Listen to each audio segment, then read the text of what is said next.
the Dogs Podcast with your hosts, Blake Reneker, Justin Charles, and Josh All. What's up, Browns fans? Welcome back to another episode of the Dogs Podcast. I almost said the Browns Podcast. I was reading Browns things while trying to do this. I'm not a multitasker, guys, obviously. But Josh, Blake coming to you from the studio. Justin has to stay home, be parent duty. So we might see his kids pop in and out of here during this episode. But coming to you virtually from the man cave, Justin Charles. So we were still able to get all three of us together. Luckily we're not doing this podcast in 1987. We wouldn't be able to have Justin here. Or probably any of the other tech we have going on in the studio. That's fair. We're trying to keep the mood light because obviously the Browns game was awful again, per usual, which seems to be the way this season's going to go. We're going to dive into everything today. A lot of stuff to get into. Got voicemails. Obviously, the Deshaun injury. Where do we go from here? What's the future look like? I'll give you a hint. It's bleak. So we're going to get into everything. We're going to get your guys' thoughts. Make sure you guys are filling up that chat. Let us know what you guys think about the game yesterday and just about the team going forward. So before we get into everything, though, remember, if you want to get your intros and your voicemails on the show, head to thedogspodcast.com, tap leave voicemail in the drop-down menu. If you're watching on YouTube, please like and subscribe. Make sure you tap the notification bell so you don't miss any of the new content we're putting out. If you prefer to just listen to the show, you can find us on Apple, Spotify, and Google. If you want to find us on any social media, just search at the Dogs Podcast and you'll see us there. Probably bad-mouthing the Browns in some way, shape, or form, or arguing with mean people on the internet. So we could always use some backup. So go follow us on one of those social media accounts. If you're looking for more Dogs content, head to jointhedogs.com. Become an official Dog Pack member on the Patreon page. Get access to the private Discord. Get to be a part of the Dog Pack Discord preview episodes. Play fantasy football with us. It's going to be it's a good time for everybody involved. So if you want to hang out with us all the time, meet some cool people from all over the world, head to jointhedogs.com, become an official Dog Pack member. I guess I should say too, the November 3rd, if you're interested in the Dog Pack, it's not necessarily a Dog Pack get together, but a lot of Dog Pack members are going to be up at the Berea Browns backers party the day before the Chargers game. We're going to be up there. Justin's going to be up there. Kenny Mack, a bunch of people that you see with the cool emojis here in the chat that are Dog Pack members, they're going to be up there. So if you want to meet us, I think there's going to be former players up there, right? Doing autographs. I'm waiting on more detail. I've been talking with Kenny Mack. He's in the chat. Kenny, what's going on, man? So once we get the details finalized and all that kind of stuff, obviously we'll put more information out. So yep. So, but keep an eye out if that's something you're interested in. It'll be a good time. The game might suck, but that'll be fun at least. Right. So to kick off the episode, before we dive into everything, we got a couple of voicemails. We're going to play one and just kind of get things going. Yep. Tradition goes, and we'll just keep with it. Kenny Mack kicks off the show. Yo, guys, it is Kenny Mack, and I want to talk quarterback and specifically what happened last year. We were on the ropes. We were lucky to fish Joe Flacco off and get him to reel off a couple wins to get into the playoffs. Now this year, you put in a situation where we back up that position with 4 quarterbacks. We have Winston to back up. We have Snoop to back up. We've got a couple Pro Bowls. And the least prepared would probably be DTR. Well, move into this season, we hold on to Snoop, don't get anything for him, and we're set up with DTR, a young guy, and we're set up with Winston, who's the backup. Well, we get to this week, and the weirdest thing, we drop Winston to 3rd string, elevate DTR to 2nd string, and then we get a massive career-ending injury for Deshaun Watson. I can't believe the dumb luck of this event. And then what ends up happening? We hear from Didi on the reporting that, the young guy needs to be ready. Wow. Do you think that guy was ready? Looked like Deshaun Watson. Lost, running out of a pocket, not stepping up. I mean, the first couple throws were big, but other than that, he was not prepared whatsoever. So I don't know. Give me your thoughts on Winston. He was actually reading the defense. He turned his head. He put the ball where it needed to be and got us down for a touchdown. But I don't know what to do anymore. Go Browns. See you next week. I think we fall in love with players that we draft, and then when they come in, they have a good attitude, and like they do some things in the preseason, like we fall in love with them. I think it's glaringly obvious that DTR is not a future starting quarterback of the Cleveland Browns. I don't know how many times to the people who are trying to sell that pipe dream to themselves, I got some magic beans to sell you. Right. You know, like that is, that's just not the case. I think maybe Jameis, like we talked about it before we came on here, maybe Jameis was in potential trade talks before this game, or maybe this was the game where they were going to give Deshaun the yank if he wasn't playing well and the boos were getting way too loud and that, you know, it was just not going well. And they wanted DTR to kind of be like we talked about before this week, if you weren't going to play Deshaun, you might as well play DTR to see what you had. So maybe that was the thought process. And they were just, we don't want Winston chance. We're just going to let DTR play. I think the injury to Watson completely changes that now. I think you can't trade Jameis Winston, in my opinion, now. I mean, you'd be leaving yourself with one quarterback who knows your offense. Yeah. I mean, when the report first came out late in the morning yesterday about DTR was going to be the QB2, Winston was inactive as the emergency quarterback, I was like, that sounds like they're preparing to, maybe they've got some trade negotiations going on with some other teams, or the other option, like you said, was they just want to avoid the Winston chance at all costs. So I don't know if we'll ever even find out now, because like you said, he is the only other quarterback we have that knows the system. And man, I know there was a lot of people pining for DTR, but it didn't look a whole lot better.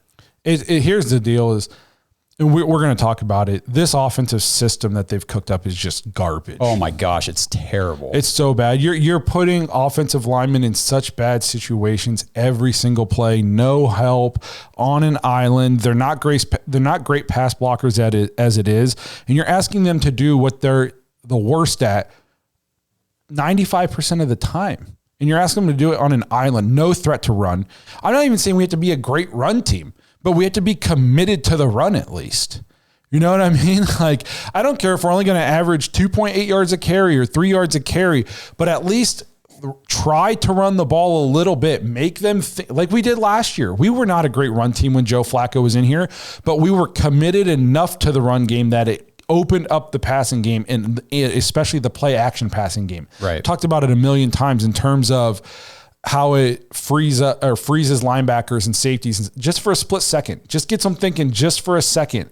It slows up the pass rush just enough. They think, oh, it's a run, and they stop for just a second to give you a chance to get the ball out. This offense is bad, and I think you built this for Deshaun, and now that Deshaun's not here, you can fire Dorsey now if you want. You don't have to. If you want to let him stick around and be the offensive coordinator for the rest of the season before you fire him, whatever. But go back to the offensive system that was with Joe Flacco the last 8 games of last year. Get back under center. I know Nick Harris, put another fat lineman in at fullback. Run a couple 2 tight end sets. Let's run some play action. Let's get back to how we were successful last year when we had a ton of injuries last year too. The line is in fact healthier now than it was in our playoff stretch last year. Yeah, that's what I think a lot of people are missing, the fact that we actually have our starting tackles for the first time since week 1 last season. And you talk about these guys being on an island. There's nobody more on an island than Jed Wills when there's nothing but green grass completely surrounding him and he's blocking nobody. If Winston was so good, bro, the teams he was at would have not, he wouldn't have been released. I'm not saying that Jameis Winston's the future or he's an all-pro or a pro bowler. He's better than DTR.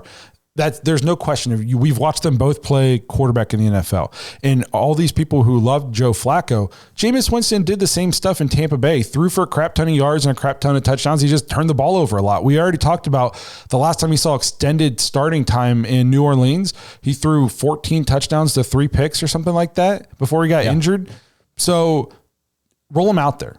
At this point, we want to watch some competent football. And I think you could go either way in terms of you tank and try to get a top 3 pick, or if you go back to Kevin's offense and you let Jameis play in it and he looks really good. Like he looks like the kind of quarterback, then you don't have to tank for a top 3 pick. You got your quarterback and maybe you sign Jameis to a 2-year deal and we still have a top 15 pick where we grab a lineman or a receiver next year to put with them. And then the next year, and then maybe we get our quarterback of the future a year or 2 down the road. So I think you have a couple different options. Yeah, definitely. Justin, I know you were up at the game yesterday. How are you feeling about everything? Oh, well, just pretty much more of the same, from previous weeks. It was another tough game to watch. We looked like we were had no clue what was going on out there. More penalties, more, if it's 3rd and 16, let's throw to the line of scrimmage, that kind of stuff. Just while we're touching on Kenny's voicemail, I'm with Blake, and give me Jameis. I'm not saying he's like all world beater and like this thing's going to turn around, but like give me at least the best chance of a competent product. You know what I mean? I know what we have right now with DTR, and it looks like last year heading into Baltimore. And you could say, oh, well, he was unprepared again. Well, then maybe we have a coaching problem. You know what I mean? But like, my God, just give me something to cheer for, because I haven't seen anything like that yet. And it's disheartening. It sucks. I don't want to sit here and just go through the motions of another year where we're just super frustrated, and all we get on here and do is just be like, well, it was rough. Yeah, that looked like dog shit again. Okay, on to next week. Let's do a preview about the same stuff. There has to be a change, and unfortunately, I don't see that coming in any way, where you're able to galvanize the locker room right now at all. No, I mean, with Jameis Winston, at least you get the opportunity to continue to develop these younger players around him on the offense. I mean, just because the offense looks horrible this year and it's completely inept doesn't mean we just get to completely scratch everybody and have an entire new offense next year. Cedric Tillman's still going to be here next year, and we need him to be productive and helpful, and he looked good yesterday.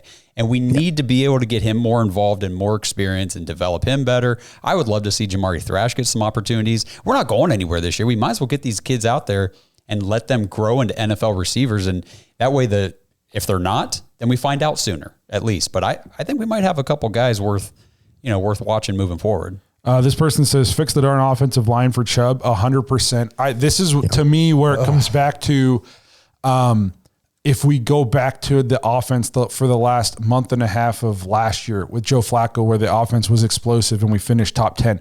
The offensive line is not amazing by any stretch of the imagination.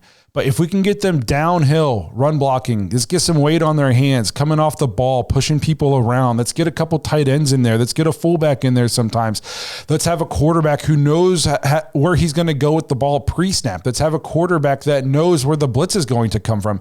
I mean, Deshaun didn't play a ton yesterday, and he was honestly having one of his better games in terms of completion percentage, but he still has no idea where the blitz is coming from. The one play, Chubb saved his life. Yeah. That was honestly, shout out to Chubb. That was an amazing block. Yes. And he had no idea where this guy was coming from. It's like, what are you looking at? So you can help the offensive line a ton just by formation, with your play calling, and just by knowing where you're going to go with the ball, at least having an idea and where to look before the ball is even snapped. The offensive line will look better. And the offensive line will look better with Chubb at running back as opposed to Foreman or Jerome Ford also. So I'm not saying we're going to turn into the Browns offensive line of 3 years ago where we're a top 1 or 2 offensive line. But I think if we go back to the way the offense was ran last year, everybody will look at least not lost. I'm not saying that we're going to rattle off 12 wins in a row and we're going to finish top 10 in offense,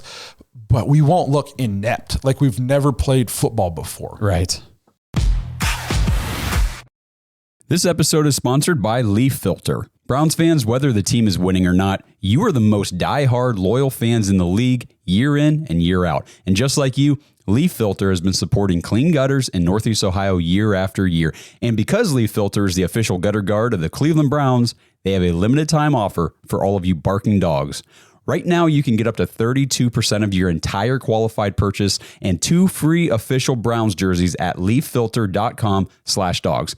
Now, I don't know how many of you have ever cleaned your gutters, but it's a tedious, messy, time-consuming chore. So cut down on your weekend home maintenance, cross off another item on that to-do list so you can spend more time watching football on your days off. Leaf Filter uses award-winning patented technology to keep everything out of your gutters except for the water. Schedule your free gutter inspection today for a free no-obligation estimate on protecting your home from flooding, roof damage, rotting siding, foundation issues, and all those things you really don't need to be dealing with as a homeowner. A Leaf Filter trusted pro will clean out your gutters, realign and seal them before installing Leaf Filter. Schedule your free inspection now, and for a limited time, get up to 32% off your entire qualified purchase and 2 free Browns jerseys at Leaf Filter leaffilter.com/dogs, DAWGS. That's a free inspection, up to 32% off, and 2 free Browns jerseys with a qualified purchase at leaffilter.com/dogs. Offer valid on a first come, first served basis while supplies last. Full terms and conditions can be found at leaffilter.com/dogs. See representatives for warranty details. Do we have any? Do you want to go to another voicemail? Yeah, we can do that. So let's go ahead and we'll get Brad on here. Hey there.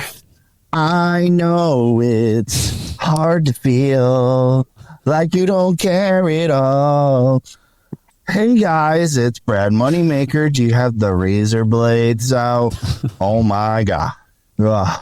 Depression season is here. Jeez. I don't know. But you know what? Batman's back. Nick Chubb's back. And he got a TD this game. Did it matter really? No. But I'd like to welcome you to the funeral of the Browns season here because we got everybody here. Also, maybe even the death of the Browns fan base because they like to cheer for people being hurt. You know, it's just, if there ever was a clown show, we are continually showing it every week right now. And it's just disgusting to see, sad, depressing, disappointed. Deshaun's done for the season, so here we go. I don't know. Probably trading people, probably firing people. Who knows? We'll see how it goes. Anyways, I'm here for it all. Let's go Browns. Woof, woof. Like you said, Blake, I mean, before Deshaun got hurt, he was, 15 of 17 for 128 yards in the first half. I mean, he was on pace for his first 200-plus yard game this season. I mean, he was actually stringing it together. I mean, it was nothing super impressive, no downfield throwing, really. It was just all short, chunk plays here and there, little chunk plays. But let's not pretend like the offense was looking good. No. That's not what I'm saying. I'm just saying but it was at least he wasn't sitting at a 12% completion percentage. Correct. At least the ball was getting to somebody. And that's my point. That was the point I was trying to get to is last week, Kevin Stefanski said, we're going to stick with Deshaun because he gives us the best chance to win. And there was a lot of blowback on that. And everybody's saying, he's being forced to say that. We speculated too. And then you saw the other two quarterbacks play yesterday and it was like, okay, I think that was legit. I think he probably was. It's not like it was a great chance to win, obviously, because we haven't. I don't know. I thought Jameis looked like the best quarterback we have on our roster in the little bit he played yesterday. I mean, he obviously did. It just, for me, it was like, well, it was the end of the game. How much are the Bengals trying? Exactly. So Yes. I'd like to see him play a whole game to kind of get a better evaluation of what he can do. Well, he's going to get a test this coming week. Charles, as a Ravens fan, as much as I hate the Browns, what y'all been going through is messed up. I wouldn't wish this situation on nobody. I like when everyone in the division is competition. I appreciate that, Charles. That's what I've been trying to say. That's what I've been trying to tell Aaron Butler. It's more fun when we're all good. If we're going to do a Browns podcast talking about how bad the Browns are, what is there for you guys to do? Yeah. People come in here saying, "Oh, you guys suck." We're like, "That's what we're talking about." Yeah, we know. Yep. Thanks for being here. It's way more fun when there's an actual little bit of rivalry to it. It looks like that's at least for this season done. Justin, you were up at the game. Brad kind of talked about it. It's kind of like the elephant in the room right now in terms of fans booing. How many was it? 50%, 75%? Was it a small contingent?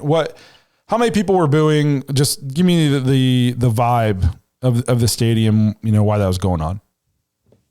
I mean, don't get me wrong. Like even before the injury, there was definitely booing going on, especially just based on like the offensive play, the first play of the game, like it just kind of, I think people were just kind of upset right off the get go and frustrated. As far as like the injury, I wouldn't say it was the entire stadium. You know what I mean? It was definitely like little sections of people doing it. But I know I sit away side. So I'm sitting around some Browns fans, some Cincinnati fans. Cincinnati fans are sitting there being quiet. Browns fans are around me. The row right in front of me, there was 4 guys just like absolutely losing their mind, like they won the lottery. And my mom's telling them like, "Hey, sit down. You look like a loser." And the funny thing is she said, "Hey, I hope you know that the guy that comes in behind him also sucks right now." And she was wildly accurate on that. But the thing that's really like disheartening is like, I've been a Browns fan my whole life, and I don't think I've ever been that embarrassed to like be in Browns gear, you know what I mean? And sit there and like just listen to people. And I've talked to people today and they're like, oh no, they weren't cheering because he got injured. They're cheering because it's the end of an era. And I'm like, shut the hell up. You sound dumb. You sound so dumb. You're the same people that booed Tim Couch when he got hurt. You're the same people that booed Derek Anderson, same people that booed Baker. And now you want Baker back. For me, it was just it left such a bad taste in my mouth. And I was legitimately embarrassed. And I probably will take heat for saying this, but like, I've never been like that disappointed to be in the stadium with Browns fans. Like it felt like like I was just completely disconnected with, I would say like 40% of the fan base that was there. And I know my mom, the whole row we were in, nobody said anything, you know, because there's a class move to it. The dude is literally, as soon as you see the cart, you know, it's bad, you know, and the cart comes out and people get louder and just, I think it's just a bad mix of, oh, you've been drinking all day and you're also just kind of dumb as fuck. And I hate to say that, but it is what it is. And like, it was disappointing. I said it right off the bat. I'm like, loser fan base. We look like losers. And I know people are upset and the play was bad. And regardless of the off-field stuff, you know what I mean? Like I get, if that's your deal, cool. But in that moment, you just don't do that. You don't. I watched, and I'm not comparing Nick Chubb and Deshaun Watson, but I watched Nick Chubb go down in our biggest rival, maybe Baltimore, but biggest rival stadium, and you could hear a fucking pin drop. And I sat there and watched our fans cheering for a guy to get injured and chanting DTR and hooting and hollering. And I'm just like, yeah, good luck. Have fun. And I'm not saying like that, you know, obviously there's been calls for Deshaun to get benched and stuff like that. But I think there was a better path. You know what I mean? Like, obviously, like some of the fan base wanted that done. And like, I think we all kind of were ready for that. But there's a time and a place. And like in that situation, you shut the hell up. You don't say anything. I've never understood the booing your home team deal. I've never in my life. This is where I disagree with you. Shit. Boo your home team when they suck this bad. But you don't cheer an injury. There's a difference between booing a bad team and cheering an injury. And I've said that to a lot of people today where, you know, there is a clear difference because booing your team when they suck and they're just like we have all season. I mean, that's a rite of passage, I think, for fans. If you're displeased with your team, that's kind of your pathway to let it be heard. Cheering for an injury, that is a universal sports no. Like you don't do that. We played football. Like it doesn't matter who on the other team gets hurt. It could be their best player. You take a knee and you shut up. You don't say a word. You don't get excited about the other guy being hurt. It is, you know what I mean? It's just, you just don't do that. And here's my thing too, is like you said that we booed Tim Couch and we booed Derek Anderson and Baker when we didn't boo them, that we cheered. Those guys got hurt and we cheered that they were hurt. Sorry, my fault. Yes, that makes you that makes you a shitty person. We also, this is before my time. I saw an old timer say that we cheered Dan Marino when he got hurt in Cleveland, and then their backup came in and beat us. You know, but you don't cheer guys. It doesn't matter what you think, because those people who were booing him or cheering when he got hurt, you didn't boo him when he scored a touchdown. I guarantee you were cheering when he scored a touchdown. And to say that you only cheered that he got hurt because he's a crappy person, well, Tim Couch isn't known to be a crappy person. Derek Anderson isn't known to be a crappy person. Baker Mayfield isn't known to be a crappy person.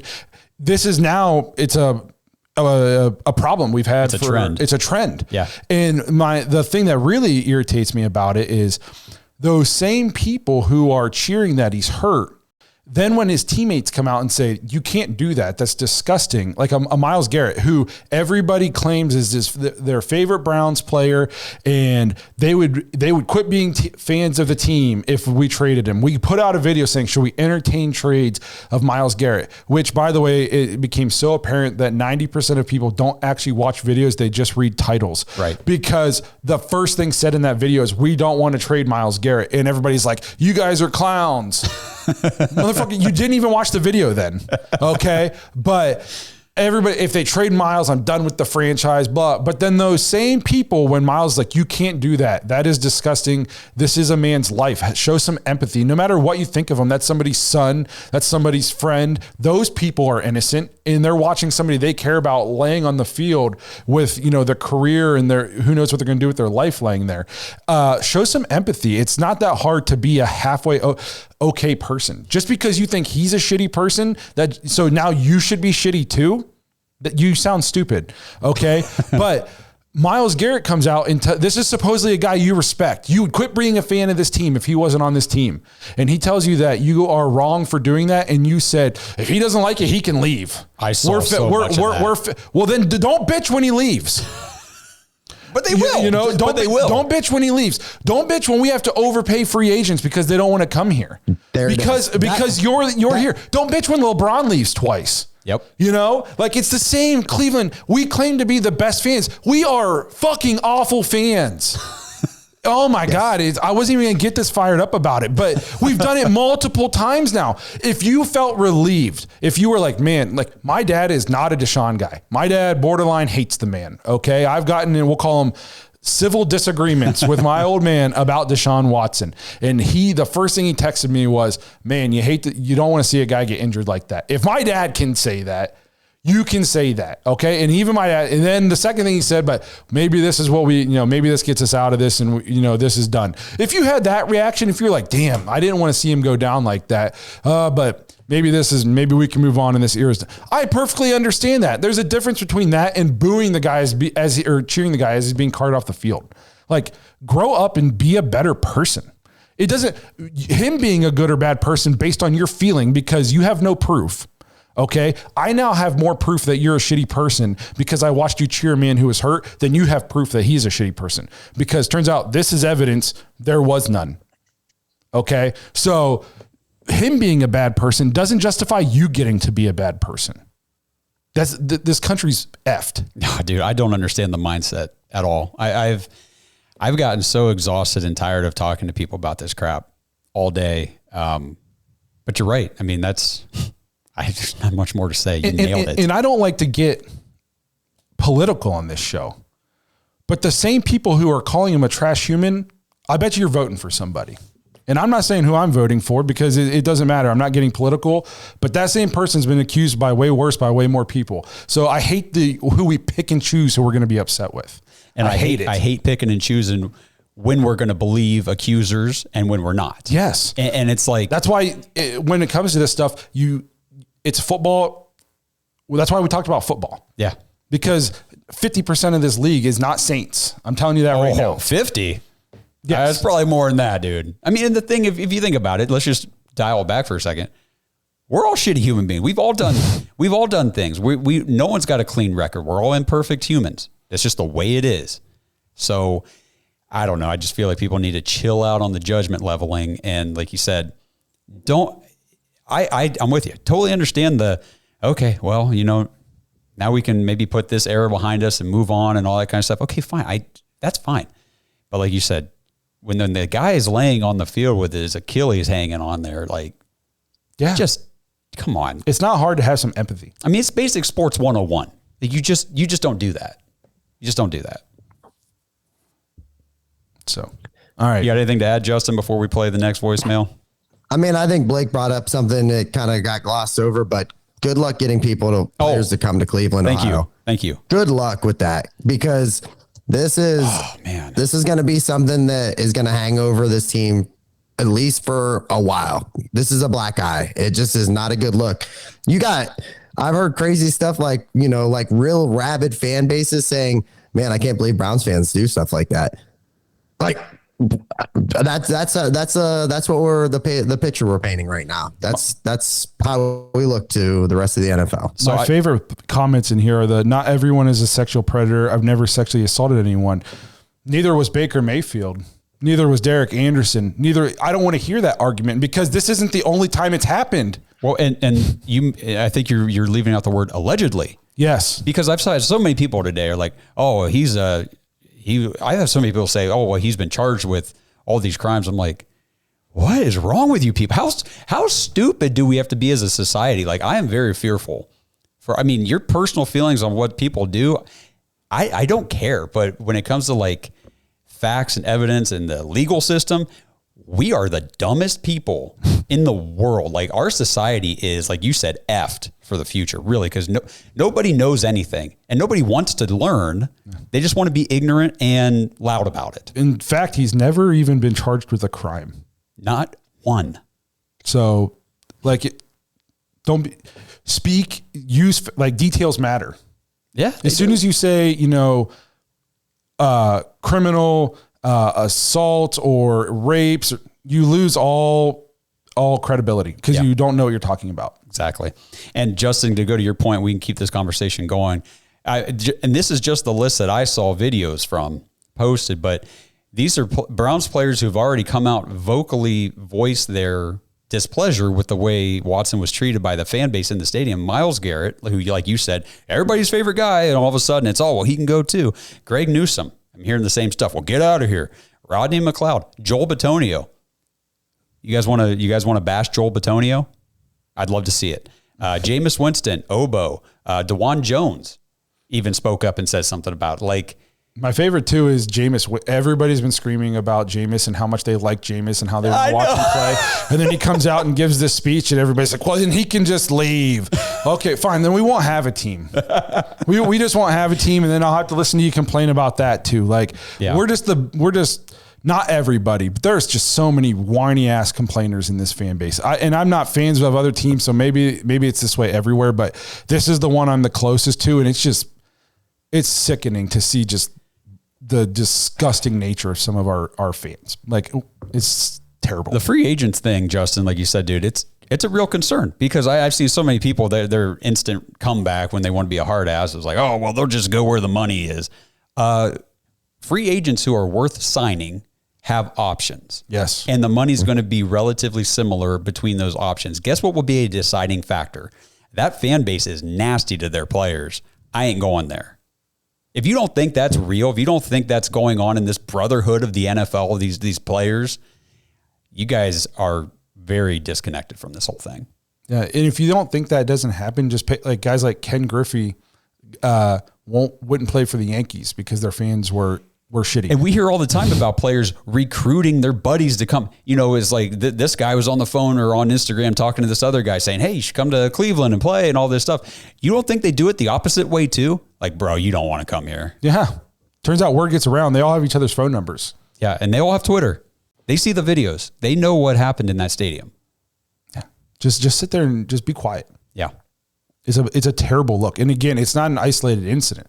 I would maybe slightly understand a tiny bit more and listen to your arguments about what you thought about him off the field, except for it just happened a couple years ago to a quarterback that didn't have off the field issues. So it's not an isolated incident. It's now happened 3 or 4 times in my life. And the fan base is begging for that guy back. Begging, like, oh God, what I wouldn't give right now for Baker. I'm like, stop. You guys booed him out of town. You know what I mean? Like, straight up. Now, like, did he do a lot of growing up? Absolutely. But I watched him go down and people cheered, And so I don't understand the argument. I don't get it. I just don't understand. Hey, Browns fans, even though the Browns kind of suck again, there's still plenty of actual good, real football that you guys can watch this season, and that's where Underdog Fantasy has got you covered. Win up to 1,000 times your money just by choosing higher or lower on your favorite player stats, for example, touchdowns, passing yards, and more. Honestly, you can still have fun with the Browns. I mean, Deshaun or whoever's playing quarterback, their touchdown line will probably be like 0.5, 1.5, something like that. So, hey, pick the lower, and it'll get you there more times than not. But anyway, the Underdog app, it's easy to use. I've been playing fantasy sports on Underdog for years. I play a ton of best ball on there, and this higher, lower stuff, the picks just adds way more fun to each and every Sunday. Making picks on Underdog is straightforward, and signing up is even easier. Just head over to Underdog's simple-to-use mobile app or UnderdogFantasy.com. Sign up with promo code DAWGS, DAWGS, and Underdog will give you a free pick to use on your first cash pick'em entry, plus up to $1,000 in bonus cash when you deposit. That's Underdog Fantasy, promo code DAWGS to claim your new customer special of a free pick and your deposit offer. Must be 18 and older, 19 and older in Alabama and Nebraska, 19 and older in Colorado for some games, 21 and older in Massachusetts and Arizona, and present in the state where Underdog Fantasy operates. Terms apply. Void in Colorado. Concerned with your play? Call 1-800-GAMBLER or visit www.ncpgambling.org. Arizona, call 1-800-NEXT-STEP, 1-800-639-8783, or text NEXT STEP to 53342. New York, call the 24/7 HOPE line at 1-877-8-HOPE-NY or text HOPE-NY 467-369. Well, we got one more voicemail from Stacy. She does mention the cheering at the injury thing, so we can wrap that conversation What's up up, too. Dogs Podcast? So this is Stacy from Cleveland. That game was pretty much exactly what we expected that game to be. It is unfortunate that was Joe Burrow's first win against us at home. That does kind of hurt a little bit, but I mean, what did we expect? The Browns weren't going to win. We just got rid of Amari Cooper. Really don't have any receivers. I mean, I wasn't really, hopes were pretty low. But on the bright side, I will say I was at the bar watching this game, and every person in that bar was cheering when Deshaun Watson went down and got hurt. And if that doesn't say something to the Browns organization that when your starting quarterback gets hurt, everyone is cheering, then I'm not sure what else can tell you that we don't want that guy here. So that being said, I am a little bit annoyed that they started DTR instead of Winston. I honestly was confused, and I thought that Winston was hurt for a second, but it turns out that they had him listed as QB3. So I will say I'm quite confused about that, and I would have liked for him to start. Could we have had a chance to win this game? Honestly, possibly. So I'm excited to see how the rest of the season turns out and see what Winston, hopefully they put him in for a starter, because I'm sorry, DTR is just not the answer. That kid is not ready. That kid might not ever be ready. The one point that I wanted to address with what she was saying there about the Browns organization does seem like there's a little bit of a disconnect between the fan base and the organization. Do you guys agree with that? Oh, I think a lot of the frustration is that they brought some of this on themselves. One, by making the move, which we were all excited to get him, and a lot of people were. But it's not so. Then the move part that already divided the fan base, and then what really unified the fan base in anger, I think, is the fact that you continued to trot him out there, even though he's playing as the worst quarterback in football. Yeah. We interviewed the guy. He signed my gear. I've met the guy in person. And so do you think I loved coming on this show then and saying, this guy sucks at football. He can't play football. He shouldn't be playing football for us. No, I didn't like doing that, but I also wasn't going to sit up here and glaze him and lie. If I got up here and said, yeah, he's playing really, really well, you guys would say this guy is either being paid or he just doesn't know what he's watching, and so did I enjoy sitting up here and crapping on him? But, the organization brought some of that because they continued to, any other quarterback would have been benched 3 weeks ago, And so the fact that they continued to trot him out there, then you traded a kind of a fan favorite in Amari Cooper, who everybody was saying he's having a bad season because he doesn't want to play with the guy that you keep trotting out there. So it's like they brought this on themselves, and now they got to pick up the pieces. I don't know if Andrew Berry is going to be here. I don't know if Kevin Stefanski is going to be. The only people I know who are going to be here are freaking Jimmy and D. And we've given Jimmy and D some flowers in the last year about how they've been ponying up the cash and they've admitted to their mistakes, and they, they've been getting the right people, because we all said AB and Kevin were the right people. But if you're tying them up and not letting them make decisions, and then you force them into a bad situation to the point where you're going to have to fire them, well, I'm going to take back all the nice things I said about you for the last year, because it's getting to the point where there's chances going to be so far gone. I don't know if you can bring anybody back. And if you're going to draft a young quarterback, you might want to go get him a new coach. You know what I mean? You might want to go get a new coach and say, we got the number one pick. Say that happens, and say, you're going to get to pick the guy you want to come in and build this offense and build this team with. Look, we got all these key pieces already. Chubb, Miles, Denzel, JOK, Delpit. We got all these pieces around this guy. You get the quarterback right. We'll make a move for a wide receiver or something like that, and get started off on the right foot. So I don't know, if you're going to do a reboot, I don't know if you're going to bring Kevin back. I don't know either. I mean, so Star Ghost in the chat says the move wasn't the bad part. It was giving him a fully guaranteed contract. That's just an owner. That's Jimmy's discretion, right? The fully guaranteed is like whether or not the owner wants to go ahead and set aside all that cash for the player up front. And that was the cap hit's going to be the cap hit. You know what I mean? Like we talked to Jack Duffin about the cap hit and the cash. It's different. Like those are different things. And the cash was the guaranteed part of that. So I think people get more upset about that than they need to. I guess hidden in this, which I didn't know about until yesterday, but the Browns have insurance on Deshaun. So they're going to get around $30 million in cap space extra now next year for all the games he's missing this year for this injury. Josh is telling me that reports are saying he'll be ready week 1 next year. I don't freaking believe it at all. I think Achilles is the biggest injury in football, and he's going to be out a year in what I would think. There's no way he's back week 1. What do you think, Justin? I've seen Aaron Rodgers now and Kirk Cousins recover from it. And I know Aaron Rodgers got hurt week 1 and Kirk Cousins was, I can't remember how far. I thought it was like midseason ish. Like, I think it is something that he can come back from. But my thing is, I'm like, I didn't think that they just need to like clean split. I don't see Watson wanting to come back to Cleveland. Just retire. You know what I mean?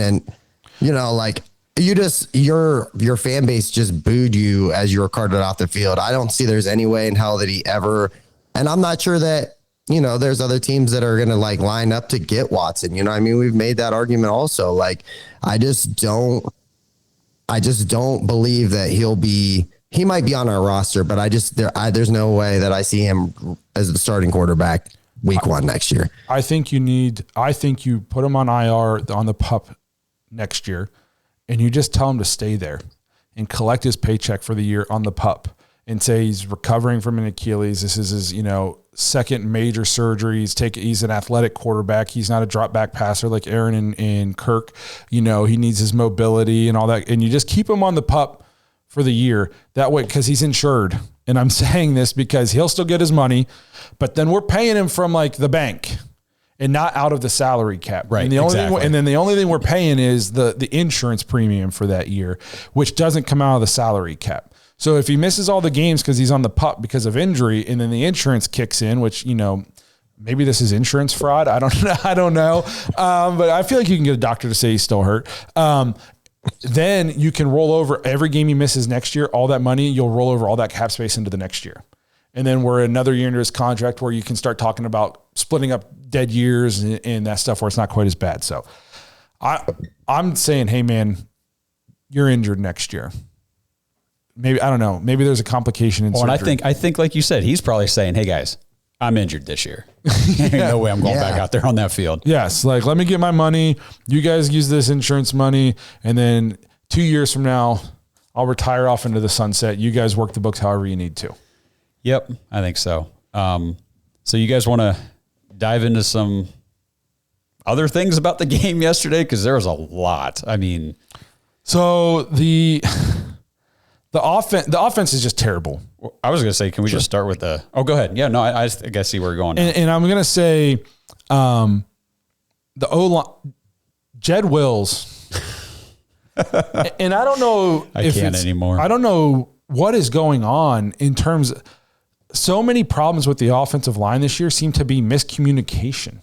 Like you'll get 2 guys taking one, and then a guy just comes free because you got 2 guys blocking one. I don't know if that's an Andy Dickerson problem. I don't know if that's the quarterback not calling out the right protection before the play. I don't know what is going on, but Jed Wills has more plays where he just turns around and stands there like this than any offensive lineman in the history of the NFL. I've never. He has regressed to the point that he's unplayable.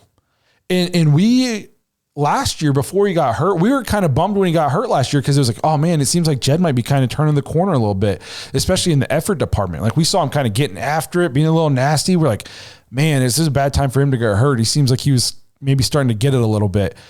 And then now, I mean, he looks lost. He looks like everybody else on the offense lost. How about everybody else on the team? Jack brings up a good point about Hopkins missing kicks. Like it triples down to everybody. Like we have ineptitude across the board in this roster. I mean, Martin Emerson has regressed.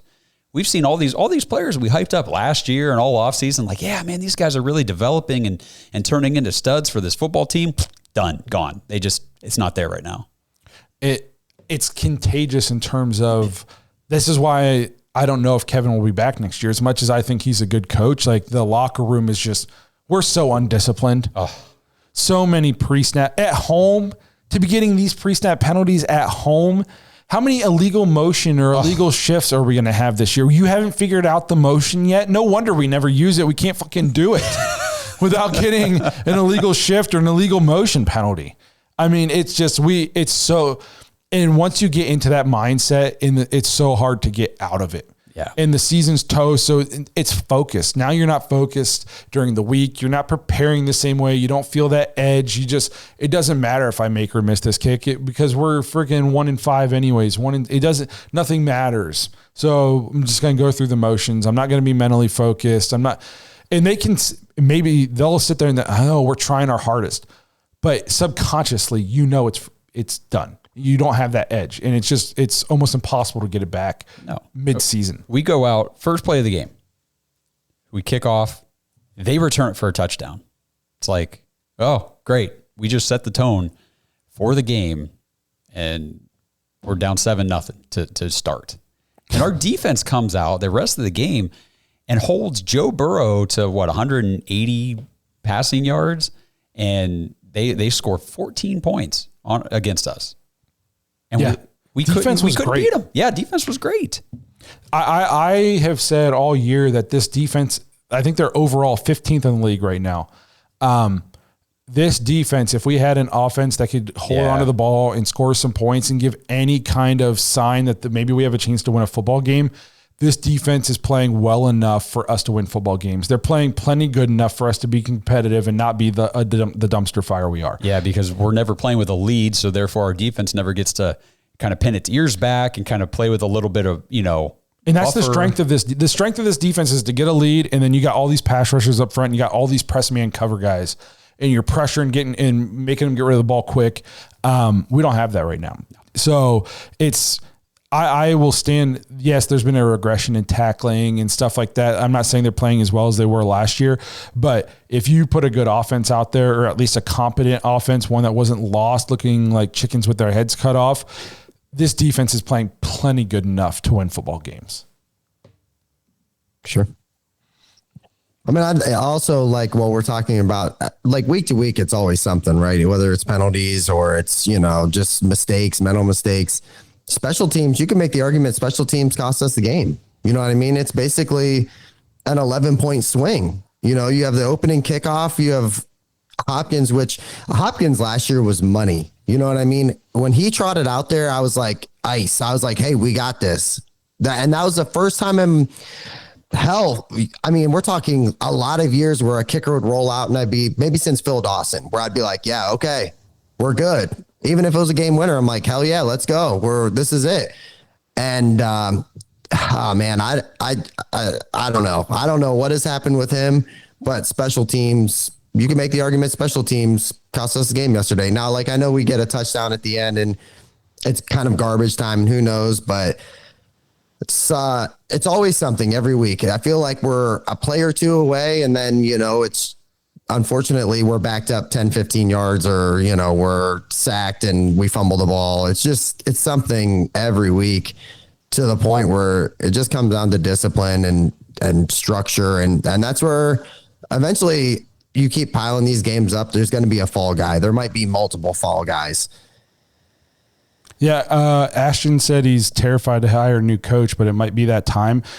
I feel like every single week I'm trending in that direction. And I've been a huge Kevin supporter. And we love the guy. Yes. Yes. I think if we fired Kevin at the end of the year, he'll be a coach again. Yeah, he's not going to go be a coordinator for 5 years and then get his next shot. Like, I think he'll be a head coach again too. Yes. Because I think around the league, he's respected enough that they're going to say, look at the shit position that this ownership and maybe a GM put him in. He went out there and took this team to the playoffs with 5 different quarterbacks. He had Joe Flacco playing the best football of his career, looking explosive at age 65. And then you make him fire half of his staff, completely change the offense away from what he knows to play for a quarterback that maybe he did or did not want in the first place. And then you made him to continue to roll out that quarterback. You sabotage your 2-time coach of the year. So I think around the league, Kevin has the respect of enough people that he's going to get another head coaching job. It's just at this point, it's so far gone.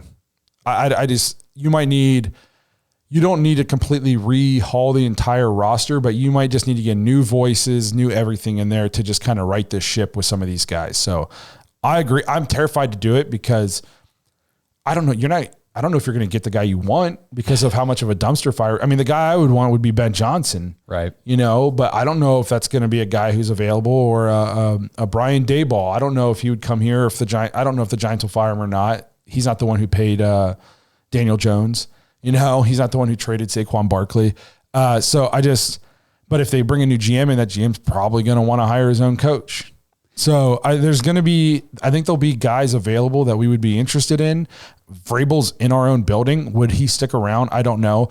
I don't necessarily want to lose Jim Schwartz. I don't necessarily want to make Jim Schwartz our head coach either.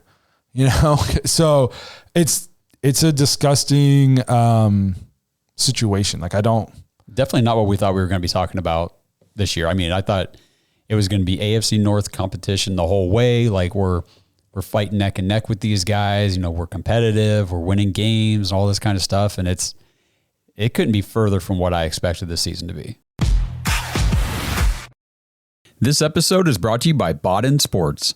Browns fans, Bodden Sports is your one-stop shop for all your athletic gear. Bodden started out perfecting and manufacturing the best balls in the business.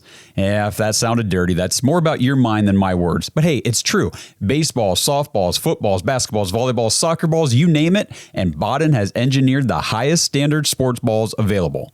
And now they offer more than just sports balls. If you got kids playing baseball or softball, Bodden has batting gloves and bats to go along with both game balls and training balls. If you're into basketball, Bodden makes basketball specifically for indoor or outdoor use. Heck, Bodden even has all the equipment you need for pickleball, which is one sport that I hear everyone is playing and yet I still never have. And I need to fix that soon. But don't miss the backyard games section of Bodden's website where you can order everything you need for this upcoming outdoor season. Pool balls, backyard volleyball nets, croquet, bocce, horseshoes, cornhole, and more. Right now, you can get 10% off your entire order at Bodden Sports, BADEN sports.com/dogs, DAWGS, and use promo code DOGS when you check out. That's 10% off all the top quality sporting gear you need this season. BoddenSports.com/dogs. I guess, should we talk a little bit about Chubb? Were you Absolutely. Guys, what was the stadium like when he got announced? Oh, absolutely incredible. Absolutely crazy. And you knew it was going to be, anytime he touched the ball, even, there was a lot of plays where it was pretty much like a 1-2 yard run. I mean, the fans let him know. I think for the most part, he's a lot of people's favorite Cleveland athlete. You know what I mean? I think he's just that dude. He's way up on the list for me. He's probably my favorite Cleveland Browns player, ever. As far as in my life, he is just somebody that we've all kind of loved and, appreciated the work and what he's done with his career. So even though you look at the stat line, you're like, oh man, 11 for 22. I mean, the stadium was rocking when he scored, which, that was a good moment, but unfortunately it was right after, a huge injury and stuff like that. And it just kind of weird, just kind of a weird vibe altogether. He had to score twice. Huh? I said he had to score twice. Yeah, true. Yeah. First one got called back on a penalty. Were you guys surprised at how many touches he got? I was right there with the 11 and just even he was on the field a decent amount. I was more surprised about the snap count. Yeah. The touches was about right, but yeah. I only he got out as far as I know, no issues. I look for that to just keep ramping, especially with the loss of Deshaun, hopefully revert back to some more running the ball, some more of last year's tendencies. I look for him to be a focal point of the offense. Do I want to do that? Do I want to run him down for a lost season? I don't know. Think about the next 2 games, though. I mean, you can't run on the Ravens. Like, they shut it down. And we're not running against the Ravens with this offensive line. And so do the Chargers right after that. I mean, it's going to be tough sledding here the next couple of weeks. And then we get the bye, thankfully. And the Steelers are coming up. Twice in 3 weeks. The Broncos. I don't know if we'll get 100 yards of offense in both games combined against the Steelers. I'm being serious. I forget. They haven't hardly given up. They've barely given up points this year. I don't, and we can't score on anybody. We just played the worst freaking defenses that the NFL could muster. And they put them in a row for us. We thought this was going to be a tough schedule for the Browns. And we're 7 weeks in, and we have yet to play a good defense. Yeah. If we were competent on offense, we could be sitting at 6-0. We're lucky we got the Jaguars week 2, because right now we wouldn't beat them. Yeah. Like, their offense is starting to click. We'd be screwed. So Chubb was a bright spot. I look for him to continue to get involved. What else did we need to talk about in this game? Did you want to talk about Jerry Jeudy? I'll just mention it. I put it in here. I thought it was interesting that we talked last week. Okay, so we trade Amari Cooper, who's going to be the main beneficiary. I think you said Njoku, right? Yeah, and he got a lot of touches. I think me and Justin were kind of like Jerry Jeudy. And Njoku was the guy. Like, outside of Cedric Tillman, it was Njoku. I mean, and I think he's going to continue to be the focal point. I mean, even the broadcasters yesterday were talking about, I mean, it's pretty much just the tight ends getting the action here. Like, that's been our offense all year. Kenny Mack's been talking about that since training camp. It's all tight ends and running backs. We hardly throw to wide receivers. Jerry Jeudy, 0 targets going into the fourth quarter. And I was disappointed because the broadcast, of course, had to highlight it. Throwing his helmet down on this, he came off, I think we had like a 3-and-out or something. Didn't get a target again. Throws his helmet down. He's sitting on the end of the bench, kind of like pouting and stuff. And then the offense comes back on the field the next drive, and Jameis Winston hits him right in the gut with a perfect pass, and he dropped it. And I was just like, this is the Browns season here. This is it. This is what we're dealing with. Just a lack of focus, Yes. a lack of attention to detail. In a way, you feel for a guy like Jeudy who left a bad situation in Denver, thinks he was so excited to be here. Yeah, so excited to come to Cleveland, play with a guy, like a mentor of his with Amari Cooper, play with Deshaun, who at least a lot of people thought was going to be good this year. Play for a 2-time coach of the year, and now he's right back in another dumpster fire. Yeah, if you saw this offense at the end of last year, you're probably like, yes, yeah, I'll play on Cleveland's offense. That was cool, man. And so much of the NFL is opportunity in where you go. So many of these people who failed, they don't necessarily fail because they're not good. It's because they're failed. Yeah. And Jerry Judy's looking at this like, what do I have to do to get to a situation that isn't going to fail me? I've had to play for Nathaniel Hackett. I've had to play now in an offense that can't score 18 points, 19 points. I was excited to come here and play with Amari Cooper. They traded him mid-season. I mean, what do I have to do to get to a good situation? I can't even get targets in this ass offense, and it's so hard to keep focus as a wide receiver. I want to, he's a professional. He needs to catch the ball when they throw it to him. But when you're just out there essentially doing track practice for 3.5 quarters and all of a sudden he rifles it into you, I'm not shocked he dropped it. You haven't caught a ball in 6 hours since warmups. So it's a lost cause at this point. Yeah. Honestly, it's just we're playing. I don't want to actively tank.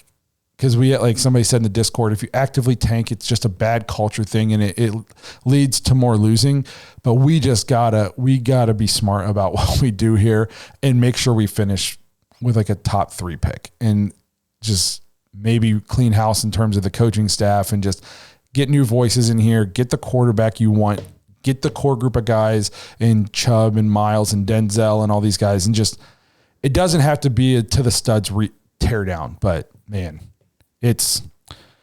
We got to be smart with what we do, and then you have to hit on the pick next year. You have to. It's just so frustrating because I know we've got Hard Knocks coming up. We've got primetime games. We've got Thursday night games, Sunday or Monday night. It's just like, oh my gosh, 4 primetime games, and I think Hard Knocks is going to be incredibly telling on what's really going on. I don't know like how how much they're really going to show. But from the outside looking in, it feels incredibly dysfunctional. And I'm hoping it's just not another Hugh Jackson kind of deal where we're 10 years from now, we're like, God, man, what are we doing? You know, and we laugh about it and joke. And this is us. This is the Browns. We're doing Cleveland stuff. Every time I think it can't get worse, I remember that we're going to be on the in-season Hard Knocks. Yeah. And I'm just like, oh. And I remember when that was announced, I was like, oh, cool. I'll be excited. We're hopefully going to be having a good season. This will be cool. And then, oh man, if it's anything like last time, like Freddie Kitchens will be in the background. He'll be head coach next year. You know, like I'm not going to lie. If Kevin Stefanski looks at Dorsey and says, until you sit in this chair, let me tell you about something about sitting in this chair. I'm going to be like, oh yeah, shit. We're 8 years behind again. This is, Hard Knocks just reuse it. They just recycled that script. Yeah. Yeah. Jesus. Browns should not have let them in the building. I don't think the Browns have a choice. I don't think it's like an NFL thing. So I don't think they really have a choice. Oh, I mean, whatever deals were made, it was agreed to. Yeah. Like there's been contracts signed. Stupid. Like it is what it is. But all right, well, I think we should wrap it up because I'm depressed enough. In the Guardians season, at least the Cavs, I'm excited for the Cavs season. I think they're going to be good. I think somebody has us at fourth best odds to potentially win the title this year. I think the new coach is going to unlock Mobley. I think Darius Garland's going to come back into form. I'm excited for the Cavs. I'm usually not this excited for basketball season until closer to Christmas, but we're there. It's basketball season. I know it didn't end the way we wanted it to, but I'm also extremely proud of the Guardians. You know what I mean? Like they, considering their payroll and everything, man, they put on a hell of a fight. That was a great series to watch until it wasn't. You know what I mean? And so, hey, salute to them. That was fun. That was a good time. I've never watched a more competitive series that finished 4-1. You know what I mean? If you turn that game off in the 8th inning of every game, and then I said, hey, what do you think this series is tied at right now? You'd be like, oh, it's got to be 2-2 or 2. You know what I mean? Like you would not think that one of the teams almost got swept, if not for a miracle game. That game, this is the kind of moments we have to latch onto in Cleveland sports history. Outside of the LeBron title, we latch on to that playoff game. You know, that's maybe one of the best baseball games I ever watched. I still think about the Rajai Davis home run that he hit. We lost that game, but just that moment, you know, or the Tyler Naquin inside the park home run that year where he major leagued it and fist pumped at home plate. We just get moments like that when it comes to Indians or Guardians baseball, because until we're willing to pony up some cash, I think that's just about as far as we're going to get. So Guardians were a great season. Just go spend a little bit of money. Just get a starting pitcher or two and maybe 1 or 2 bats. And so we can go compete with the big boys. They're a great run organization. Just give the guy a little bit of freaking money, please. And try to win something. So good season, Guardians. I wish I could say the same for the Browns. I'm excited for the Cavs. I saw Cavs in here somewhere. I hope I didn't miss your comment, but yep, go Cavs. It's basketball season, but just because it's basketball season doesn't mean we're not going to be here for the next 10, 11 weeks, whatever it is, bringing you Browns therapy sessions every single week. We won't leave you hanging like that. We appreciate everybody who's been sticking with us through the bad and the batter and the bad and the ugly. Yeah. I was going to say the good, bad, and the ugly, but there's been no good and there's hardly been any bad. It's just basically been ugly. Yeah. So we appreciate you guys being here, sticking it out with us, hanging out with us on these therapy sessions, giving us stuff to talk about, just helping us get through this season. So again, thanks for being here, and we'll see you guys later this week when we preview the upcoming loss to the Ravens. Thanks for listening to another episode of the Dogs Podcast. Make sure you subscribe on YouTube and follow us on Twitter at the Dogs Podcast. Get your thoughts on the show at thedogspodcast.com.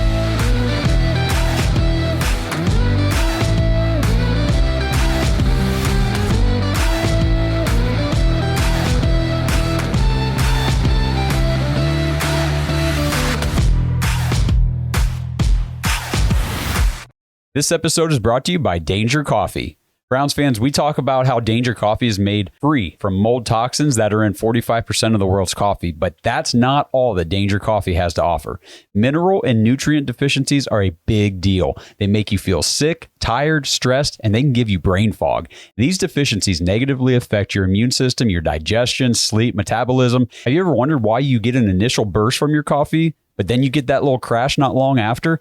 Danger Coffee's patent-pending process remineralizes your body with more than 50 trace minerals and electrolytes, leaving you more energized, engaged, powerful. These micronutrients enter the cells to boost performance. They bind to toxins to provide detoxification support. I know that sounds like a lot, but the bottom line, guys, is minerals matter, and most of us really don't get enough of them on a daily basis. Danger Coffee delivers micronutrients, plus it gives you access to the minerals you already have. Head to dangercoffee.com, use our code DAWGS, DAWGS, for 10% off your order. And that code can be used over and over. So you get 10% off every order you make using code DAWGS. It's time to start every day off with a cup of coffee that gets you going and actually keeps you going. Dangercoffee.com, code DAWGS.